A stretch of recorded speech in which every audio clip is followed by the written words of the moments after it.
Shalom jemaat Tuhan yang dikasihi Tuhan, puji Tuhan.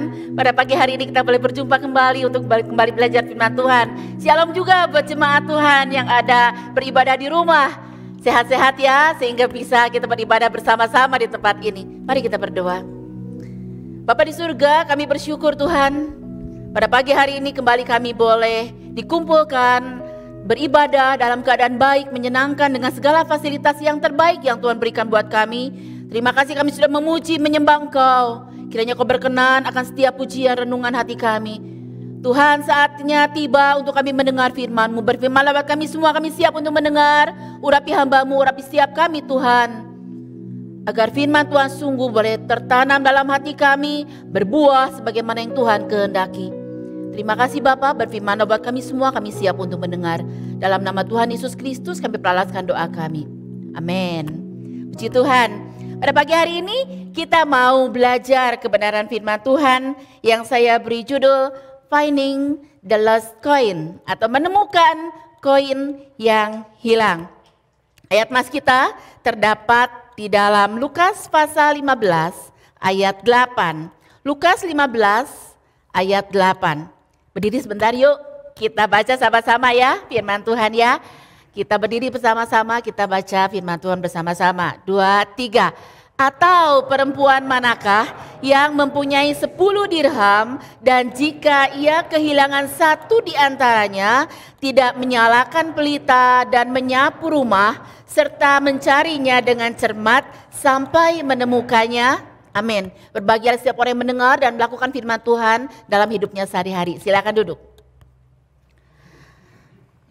Saudara, perumpamaan ini, kita mau bicara soal perumpamaan dirham yang hilang ya. Perumpamaan ini merupakan lanjutan dari perumpamaan yang diceritakan oleh Tuhan Yesus pada pendengar yang sama, yaitu tentang domba yang hilang.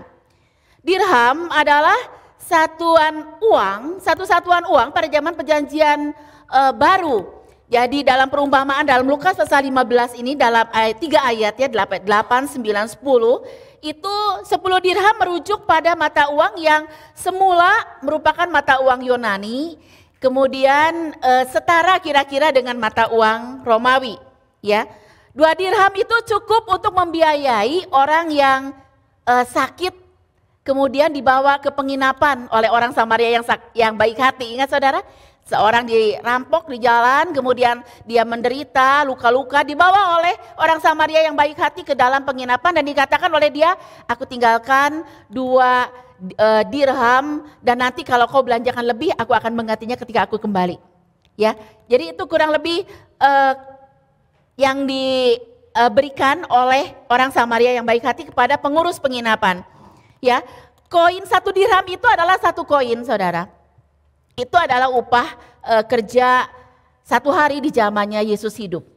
Ya, koin itu sampai sekarang kita masih mengenal koin ya. Ada koin 100-an, 200-an, 500-an, 1000-an ya. Dan koin itu kalau dikumpulkan itu bisa jadi banyak kan. Nominalnya menjadi banyak, jumlahnya menjadi banyak. Tapi kurang 1 koin saja, kurang 100 rupiah aja. 1 juta tidak akan jadi 1 juta saudara. Kurang 100 rupiah ya, harus dibulatkan. Jadi berarti setiap koin itu berguna, berharga.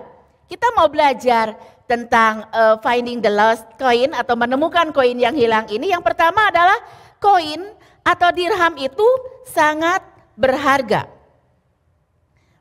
Saudara, beberapa dari ahli Alkitab, dia berasumsi bahwa ini adalah bagian dari hiasan kepala wanita Yahudi yang disebut pada abad ke-1 yang disebut semedi.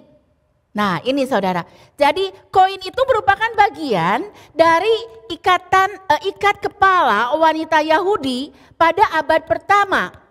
Ya, dan koin-koin itu semua terangkai oleh rantai begitu ya, kemudian dipasang di kepala, itu menandakan bahwa dia wanita yang akan menikah atau wanita yang sudah menikah. Saudara, itu merupakan ada nilainya begitu ya, ada nilainya ikat kepala wanita Yahudi di abad pertama. Koin itu sangat berharga, merupakan hiasan kepala di atas bagi seorang wanita yang hendak menikah atau sudah menikah. Biasanya ayah mertuanya atau ayahnya memberikan hiasan kepala ini, sehingga harus dijaga, harus dijaga dan benar-benar itu merupakan satu barang yang berharga. Selalu harus dikenakan. Itu menandakan bahwa dia adalah seorang wanita yang sudah dimiliki oleh seorang pria. Jadi betapa berartinya koin-koin itu bagi seorang wanita Yahudi pada abad pertama itu. Koin itu akan diuntai dengan rantai dan tidak boleh hilang barang satu pun. Wanita yang sudah menikah, dia diharuskan memakai ikat kepala itu sebagai tanda bahwa dia memang wanita yang sudah dimiliki oleh pria lain. Kecuali kalau suaminya meninggal, baru dia boleh melepaskan ikat kepala itu, menandakan bahwa dia bisa dilamar oleh pria yang lain.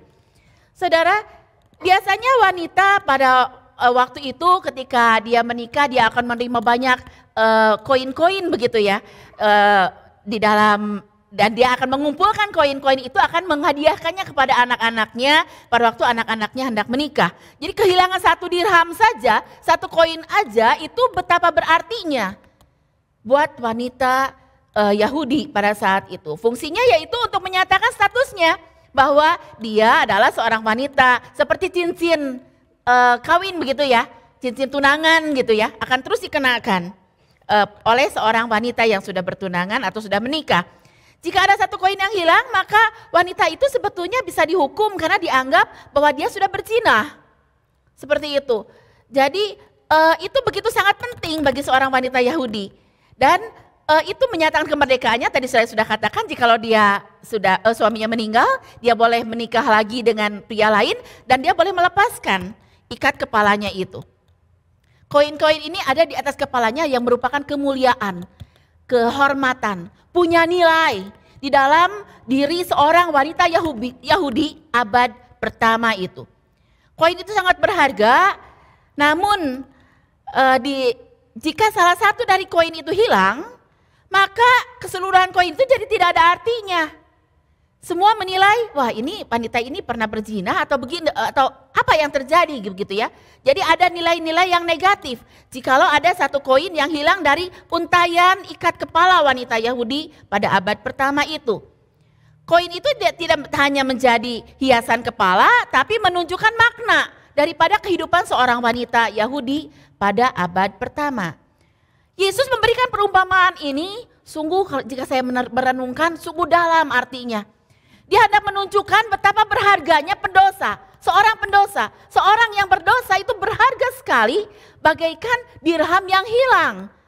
Sehingga Yesus memberikan perumpamaan ini. Begitu pentingnya, begitu berharganya, harus dicari sampai dapat. Saudara, dalam Yesaya 43 ayat yang keempat, Yesaya 43 ayat yang keempat, firman Tuhan berbunyi demikian.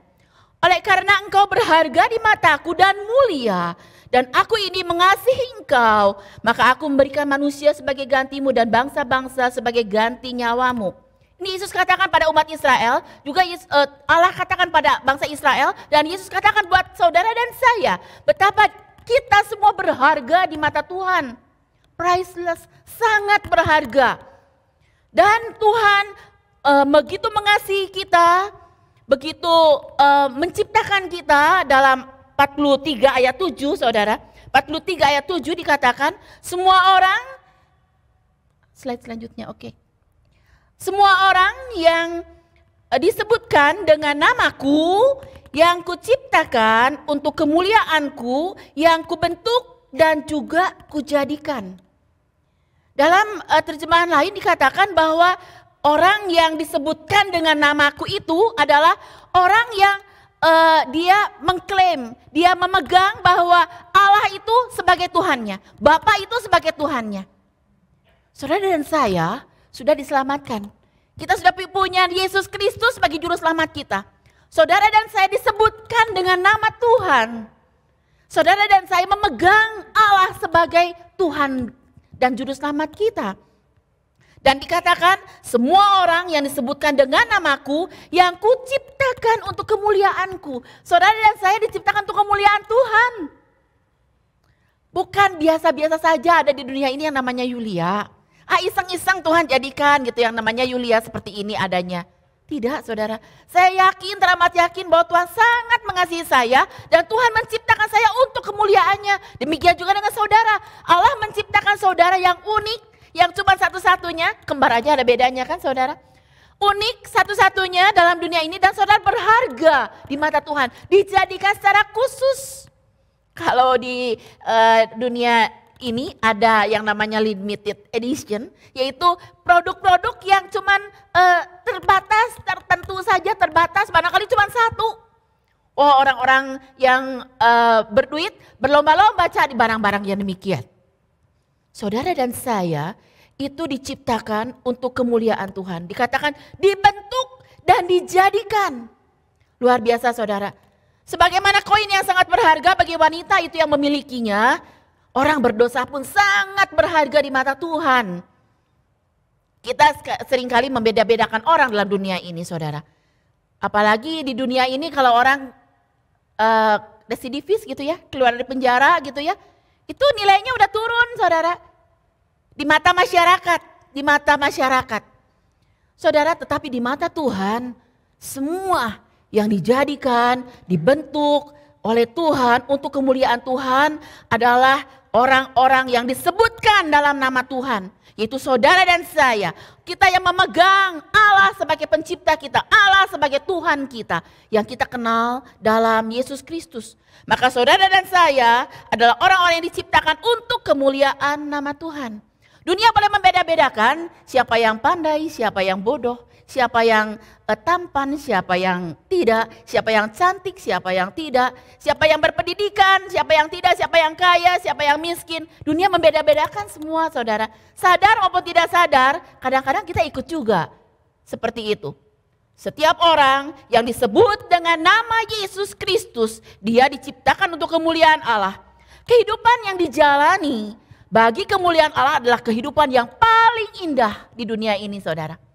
Saya ulangi, kehidupan yang disebutkan, yang dijalani bagi kemuliaan Allah itu adalah kehidupan yang paling mulia di dunia ini. Dan kehidupan yang terhilang seperti dirham yang hilang itu adalah kehidupan yang tidak ada nilainya dalam dunia ini. Tetapi ketika kehidupan orang yang terhilang itu ditemukan dan dipulihkan, maka itu akan mendatangkan kemuliaan bagi tubuh Kristus. Kemuliaan bagi nama Allah, maka kehidupan tubuh Kristus menjadi lengkap, menjadi sempurna karena orang-orang yang berdosa ditemukan. Yesus masih membuka pintu pertobatan sampai hari ini. Wanita yang hidupnya tidak bisa lengkap, sampai dia menemukan koin yang telah hilang itu, ia mengisi tempat yang penting dalam hidupnya.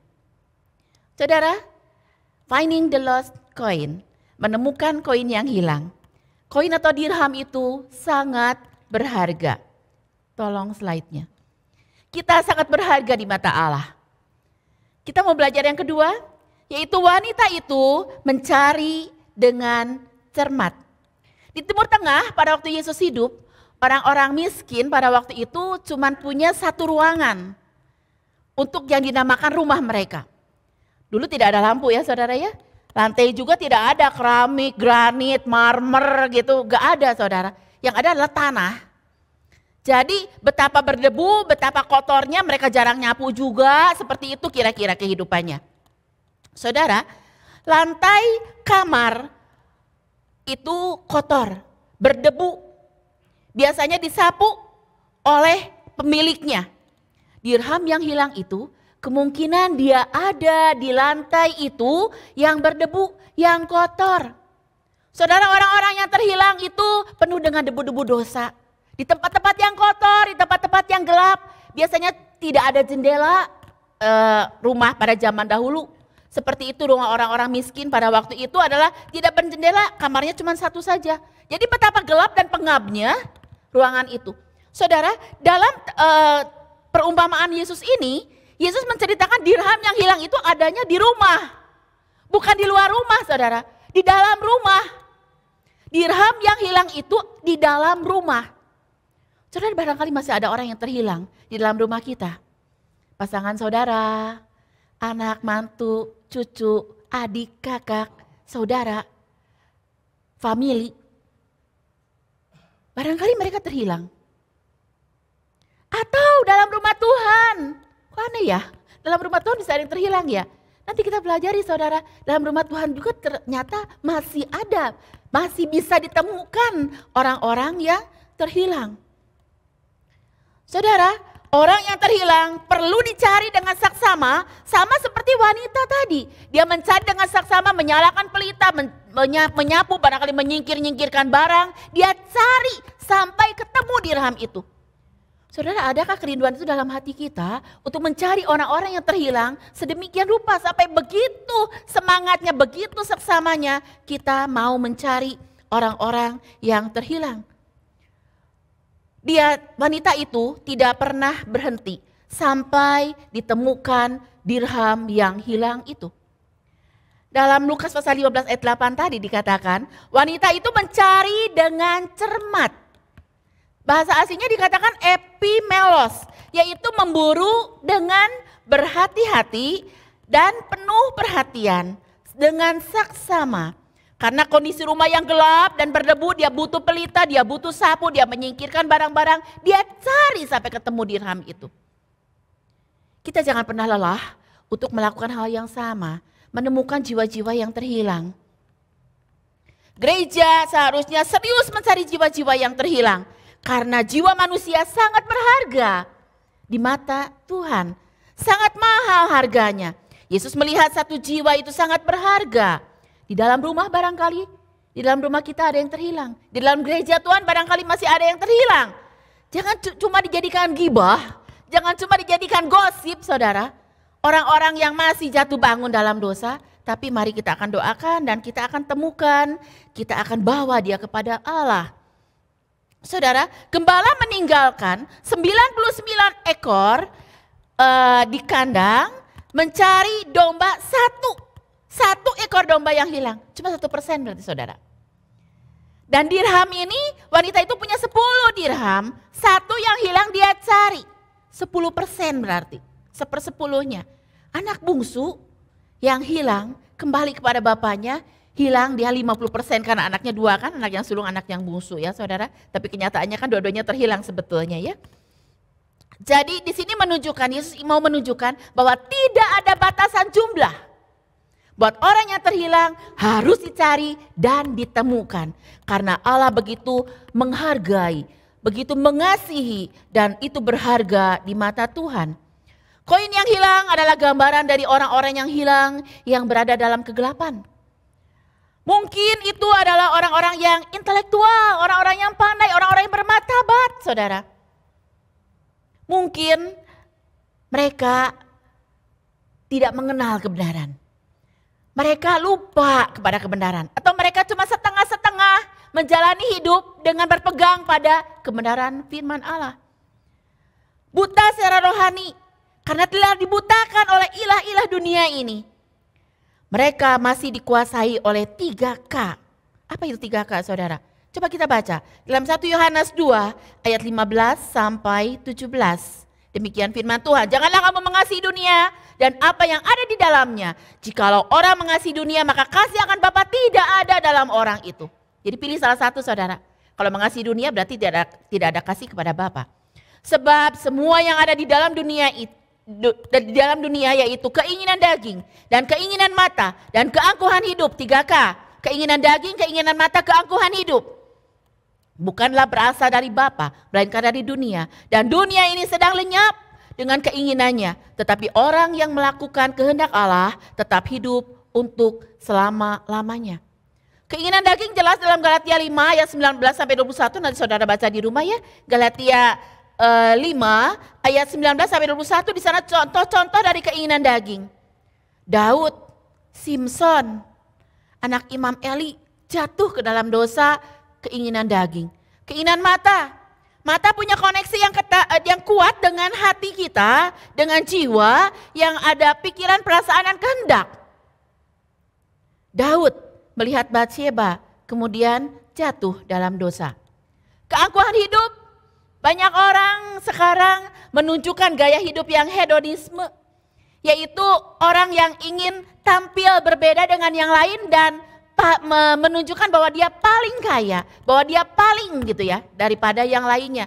Barangkali dia memamerkan kekayaannya, barangkali dia memamerkan kepandaiannya, ilmu pengetahuannya. Sebenarnya tidak usah dipamerkan karena tuh semuanya akan terlihat. Orang yang kaya benar-benar akan terlihat, orang yang pintar benar-benar juga akan terlihat. Orang-orang banyak yang lupa, barangkali kita juga kadang-kadang lupa bahwa semua yang kita nikmati, yang ada pada diri kita saat ini berasal daripada Allah. Jangan sampai kita seperti Raja Nebukadnezar, merasakan bahwa semua itu milik aku, semua itu berkat aku. Karena aku semuanya, akhirnya Tuhan hukum dia. Saudara, contoh orang yang hilang, tadi saya katakan di dalam gereja Tuhan bisa ada yang terhilang, bisa saudara. Orang yang udah ke gereja bisa saudara, bisa terhilang. Saya mau sebutkan beberapa saja ya saudara ya. Misalnya orang yang masih merokok, masih minum minuman keras, pakai psikotropika. Saudara, dia tidak menyadari bahwa dirinya adalah bait Allah yang seharusnya dipelihara. Ada orang-orang yang ke gereja, rajin ke gereja tapi masih suka film porno. Masih suka menyimpan foto-foto porno. Seorang ibu, dia mengeluh kepada saya. Suaminya yang katanya, gitu ya, bukan di gereja ini saudara. Yang katanya pendoa, tapi hobinya lihat foto-foto yang polos-polos begitu ya saudara. Istrinya mengeluh, istrinya terus bilang saya harus gimana, saya ini munafik benar-benar. Pendetanya nggak tahu saudara, pengerja yang lain tidak tahu, tapi istrinya tahu di rumah. Ini terjadi benar saudara, saya bukan mengarang-arang cerita, memang saya menerima curhat dari seorang ibu yang seperti ini. Kemudian ada orang yang sibuk dengan segala aktivitasnya, tidak mau punya waktu, tidak mau memberi waktu untuk Tuhan. Begitu sibuknya, barangkali orang-orang muda yang sedang meniti karir, orang-orang muda eksekutif muda dan sebagainya, begitu sibuk dengan usahanya, dengan pekerjaannya, sehingga tidak punya waktu buat Tuhan. Atau kecanduan games. Ada ibu juga saudara yang bilang pada saya anaknya gak mau keluar kamar karena main games terus di kamar. Atau ada akar pahit, tidak bisa mengampuni, merasa diri lebih benar daripada orang lain. Atau dikuasai oleh ilah-ilah zaman now, yaitu medsos saudara. Saya main medsos karena memang pekerjaan saya harus iklan di medsos saudara. Mau tidak mau saya harus belajar. Biarpun saya sebetulnya gaptek juga lah, udah tua ya saudara. Tapi karena saya bekerja dan itu tuntutan dari pekerjaan saya harus lakukan itu. Medsos selama masih positif ya gak apa-apa. Saya juga suka dengerin YouTube, suka buka YouTube, kesaksian-kesaksian dan sebagainya. Saya suka buka juga saudara. Tetapi jangan kita dikuasai oleh medsos. Mereka cuma datang ke gereja, pulang gereja, medsos gitu ya. Begitu ya. Tidak menyukai firman Tuhan. Menganggap kalau firman Tuhan gitu ya, segala-segala firman Tuhan, sedikit-sedikit firman Tuhan itu jadi fanatik namanya. Katanya begitu. Bukan saudara. Firman Tuhan jelas mengatakan renungkan firman Tuhan siang dan malam. Maka hidupmu akan berhasil. Saudara, ada orang-orang juga yang jarang berdoa karena sibuk. Ada orang yang selingkuh. Selingkuhnya dengan siapa? Dengan teman sepelayanan. Wah parah ya saudara. Ya itu pelayan Tuhan. Suami saya bilang pendeta aja bisa jatuh. Betul. Betul saudara. Nah ini juga saya lihat di YouTube ya saudara ya, seorang artis, kalau pengen tahu artinya tanya pribadi ya saudara. Seorang artis yang mengatakan suaminya itu kalau praise and worship, wah bisa 2-3 jam gitu ya. Terus puasa Esther ya gitu ya. 3 hari berarti kan ya, 3 hari, 3 malam tidak makan, tidak minum. Puasa Daniel sebulan 40 hari 40 malam cuma makan, minum dan makan sayur dan buah-buahan. Itu suaminya lakukan itu saudara. Tapi ternyata suaminya jatuh dalam perselingkuhan bersama dengan teman sepelayanan. Akhirnya mereka berpisah. Saat ini mereka kondisinya dalam keadaan cerai, berpisah. Saudara bisa terjadi itu di mana? Dalam rumah Tuhan bisa? Bisa saudara. Di dalam rumah kita mungkin bisa terjadi, bisa saudara. Semua bisa terjadi. Bisa terjadi pada diri saya, bisa kalau kita tidak berjaga-jaga dan berdoa. Semua bisa terjadi. Apa yang tidak bisa iblis lakukan adalah kalau kita tinggal di dalam Tuhan, maka ada benteng, ada perlindungan Tuhan dalam hidup kita. Panah api si jahat tidak akan menembus. Tapi kalau saudara kita setengah-setengah sama Tuhan, gak sungguh-sungguh sama Tuhan, iblis pasti akan bisa menjatuhkan saudara dan saya. Saudara, orang yang hilang tersembunyi dalam gelap dan debu tanah. Biasanya dalam gambar koin itu ada gambar penguasa, saudara. Ya, ada gambar penguasa, gambar presiden biasanya seperti itu.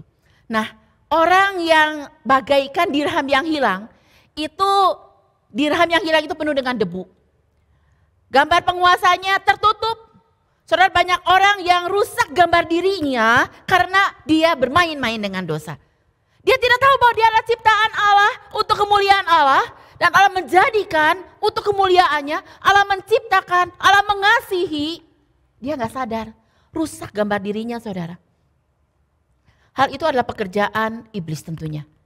Dan kita perlu untuk mencari, menyelamatkan mereka dengan pimpinan Roh Kudus. Lewat saudara dan saya, Tuhan mau menyelamatkan orang-orang yang terhilang. Orang yang terhilang itu sungguh tidak berguna, saudara. Kalau koin yang hilang itu dibiarkan saja hilang begitu, sudah tidak akan berguna, tertutup debu dan sebagainya, sudah terinjak-injak dan sebagainya, tidak akan ada gunanya. Sama saudara, orang yang terhilang baru akan berguna jikalau dia mengalami pemulihan yang berasal daripada Tuhan. Orang yang hilang ada di banyak tempat. Tapi dalam perumpamaan ini, Tuhan Yesus menceritakan dirham yang hilang di dalam rumah. Orang yang dekat dengan kita, di lingkungan kita. Kita perlu melayani mereka. Kita perlu mengingatkan mereka. Jangan sampai melayani ya iya, perkeliruan ya iya. Datang kebaktian ibadah ya setia, perkeliruan juga tetap jalan. Nah, itu perlu diingatkan. Seperti dirham yang hilang. Dirham itu adalah benda yang mati, saudara. Dia adalah orang disamakan dengan orang-orang yang hilang kepekaan. Karena seperti dia mati, dia hilang kepekaan akan dosa. Dia menikmati dosa itu. Ellen G. White dalam bukunya tentang perumpamaan Tuhan Yesus, dia membedakan antara domba yang hilang dan koin yang hilang. Domba yang hilang itu terpisah dari kawanan domba, tapi tidak bisa kembali sendiri, saudara. Itu adalah orang yang sadar bahwa mereka terpisah dari Allah, tapi kebingungan di bawah segala pencobaan dan tekanan tidak bisa kembali. Sampai gembala itu, gembala yang baik, Yesus Kristus mencari, menyelamatkan dia, menggendong dia dan mengembalikan sesama kawanan dombanya. Domba itu tidak dapat kembali karena ketidakberdayaan. Dirham yang hilang terpisah dari rantainya. Orang yang hilang dalam pelanggaran dan dosa dan tidak menyadari bahwa keadaannya itu buruk. Dia tidak peduli karena dia bagaikan benda mati, seperti dirham yang hilang. Banyak orang ada seperti itu ya, gak sadar bahwa dia sebetulnya adalah sedang ada berkubang dalam dosa. Dia seperti benda yang mati, yang tidak menyadari, yang hilang kepekaan akan dosa. Saudara, orang yang hilang dalam pelanggaran dan dosanya tidak menyadari bahwa dia tidak peduli sama sekali, bagaikan benda yang mati. Saudara, seharusnya kita yang datang, pembawa kabar baik bagi dia. Roma 10 ayat 15 mengatakan, bagaimana mereka memberitakannya jika mereka tidak diutus oleh Tuhan. Seperti ada tertulis betapa indahnya kedatangan mereka yang membawa kabar baik. Saudara dan saya, jika membawa kabar baik, langkah kita adalah indah di mata Tuhan, saudara. Bisa mencari dan menyelamatkan yang hilang. Itu adalah tugas yang Yesus berikan buat saudara dan saya dengan pimpinan dan pertolongan Roh Kudus. Karena Roma 1 ayat 16 mengatakan Injil adalah kekuatan Allah yang menyelamatkan, saudara. Sebab kamu mempunyai keyakinan yang kokoh dalam Injil, kata Paulus. Karena Injil adalah kekuatan Allah yang menyelamatkan. Injil adalah kekuatan Allah yang menyelamatkan. Setiap orang yang percaya, pertama-tama orang Yahudi tetapi juga orang Yunani. Jelas dikatakan, saudara, bahwa Yesus sudah mati, dia sudah turun ke dunia ini, dia sudah menjelma menjadi manusia, dan Allah menunjukkan kasih-Nya kepada saudara dan saya, kepada kita, oleh karena Kristus telah mati untuk kita ketika kita masih berdosa. Slide selanjutnya. Dan dia mati bangkit pada hari yang ketiga. Naik ke surga untuk menyediakan tempat bagi saudara dan saya. Saudara, tugas kita untuk membawa orang-orang mengenal Injil. Mengenal Tuhan karena Tuhan sangat mengasihi mereka semua. Saudara, bagian yang ketiga. Finding the lost coin, menemukan koin yang hilang. Yang pertama, koin dirham itu sangat berharga. Kita sangat berharga di mata Allah. Wanita itu mencari dengan cermat. Yesus Kristus datang untuk mencari dan menyelamatkan yang hilang lewat saudara dan saya. Kita butuh tuntunan Roh Kudus dan firman Allah. Dan yang ketiga ada sukacita yang tidak terlukiskan. Ketika wanita itu menemukan kembali dirhamnya, dia bersukacita, dia membersihkan, dia mengembalikan lagi ke tempat asalnya. Sehingga rangkaian itu menjadi penuh, rangkaian itu menjadi sempurna kembali. Dia bersukacita bersama sahabat-sahabatnya dan tetangga-tetangganya. Lukas 15 ayat 9 mengatakan, dan kalau ia telah menemukannya, ia memanggil sahabat-sahabat dan tetangga-tetangganya serta berkata, bersukacitalah bersama dengan aku. Bersama-sama dengan aku sebab dirhamku yang hilang itu telah kutemukan. Saudara, demikian juga ada sukacita di surga. Kalau ada orang yang berdosa bertobat, ditemukan, dikembalikan untuk kemuliaan Tuhan. Firman Tuhan mengatakan dalam Lukas pasal 15 ayat 10, aku berkata kepadamu demikian juga akan ada sukacita pada malaikat-malaikat Allah karena satu orang berdosa yang bertobat. Saudara, tugas saudara dan saya untuk membawa yang tersesat dan terhilang, untuk ditemukan kembali, dibawa kepada Tuhan, untuk menjadi kemuliaan bagi nama Tuhan. Dan malaikat di surga akan bersukacita, saudara, bersama dengan saudara dan saya. Ada berlaksa-laksa malaikat di surga bersukacita karena satu orang berdosa yang bertobat. Serafim dan kerubim akan memainkan kecapi emasnya. Semua di surga akan bersukacita karena ada satu orang yang berdosa bertobat. Akan menyanyikan pujian bagi Allah, bagi anak domba atas kasihnya kepada anak-anak manusia. Harga satu jiwa sangatlah berharga di mata Tuhan. Tuhan tertarik pada apa yang orang-orang dalam dunia ini tidak tertarik, yaitu pendosa-pendosa, orang-orang yang berdosa. Adakah saudara dan saya juga tertarik pada orang-orang pendosa-pendosa yang belum bertobat? Barangkali terhilangnya ada di gereja, barangkali terhilangnya ada di rumah kita, di lingkungan rumah kita, di orang-orang yang kita kenal, saudara. Mari kita akan doakan mereka dan kita akan bawa mereka kembali kepada Tuhan. Atau mungkin kita adalah orang yang terhilang. Firman Tuhan akan mengoreksi kita, pedang bermata dua ya saudara. Barangkali masih ada kebiasaan-kebiasaan yang tidak berkenan di hadapan Tuhan. Mari kembali kepada Tuhan karena kita diciptakan, dijadikan, dibentuk oleh Tuhan untuk kemuliaan nama Tuhan. Kita sangat berharga di mata Tuhan. Saya undang para pemain musik untuk maju ke depan. Saudara, finding the lost coin, menemukan koin yang hilang. Tolong slide-nya. Koin atau dirham itu sangat berharga. Kita sangat berharga di mata Allah. Yang kedua, wanita itu mencari dengan cermat. Yesus Kristus mencari dan menyelamatkan yang hilang. Lewat kita, lewat saudara dan saya. Kita butuh tuntunan Roh Kudus. Kita butuh pelita, itu adalah tuntunan Roh Kudus saudara. Kita butuh sapu. Sapu yang membersihkan, itu adalah firman Allah. Kita butuh Roh Kudus, kita butuh firman Allah untuk mencari dan menyelamatkan yang hilang. Dibawa kepada Yesus. Yang ketiga, sukacita yang tidak terlukiskan. Ada sukacita pada malaikat-malaikat Allah karena satu orang berdosa yang bertobat. Amin saudara. Kita akan sama-sama menyanyikan sebuah lagu saudara, yang menyatakan bahwa kita ada karena kasih Tuhan. Kita ada karena berkat Tuhan. Karena saudara dan saya sungguh berharga, mulia di mata Tuhan. Mari kita akan kembali seperti dirham yang kembali ke tempatnya. Semuanya untuk kemuliaan nama Tuhan.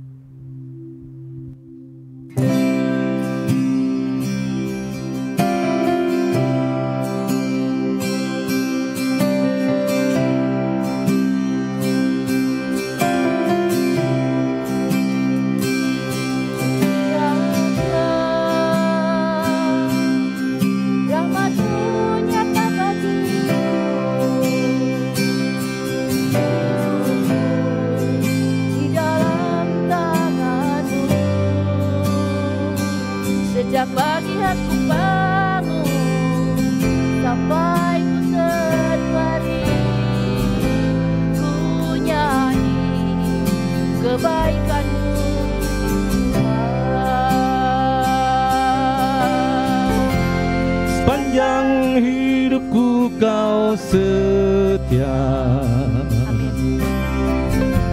Sepanjang hidupku kau sangat baik. Nafasku memuliakanmu, ku nyanyi kebaikanmu Tuhan. Suaramu tuntunku lewati api, dalam gelap kau ada bagiku. Ku tahu sungguh kau Bapakku dan sahabatku. Saksikan kebaikanmu Tuhan. Sepanjang hidupku kau setia. Sepanjang hidupku kau sangat baik. Nafasku memuliakanmu, ku nyanyi kebaikanmu Tuhan. Kebaikanmu Tuhan memberkati hidupku. Kebaikanmu Tuhan sertai langkahku. Aku berserah dan menyembah hidupku bagimu. Kebaikanmu Tuhan berkati hidupku. Sepanjang hidupku kau setia. Sepanjang hidupku kau sangat baik. Nafasku memuliakanmu, ku nyanyi kebaikanmu Tuhan. Ku nyanyi kebaikanmu Tuhan. Ku nyanyi kebaikanmu Tuhan.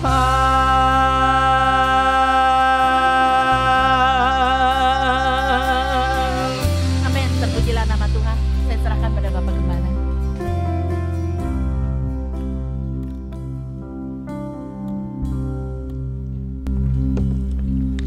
Kami undang untuk terus berdiri, saudara. Biarlah firman Tuhan ini menyadarkan kita.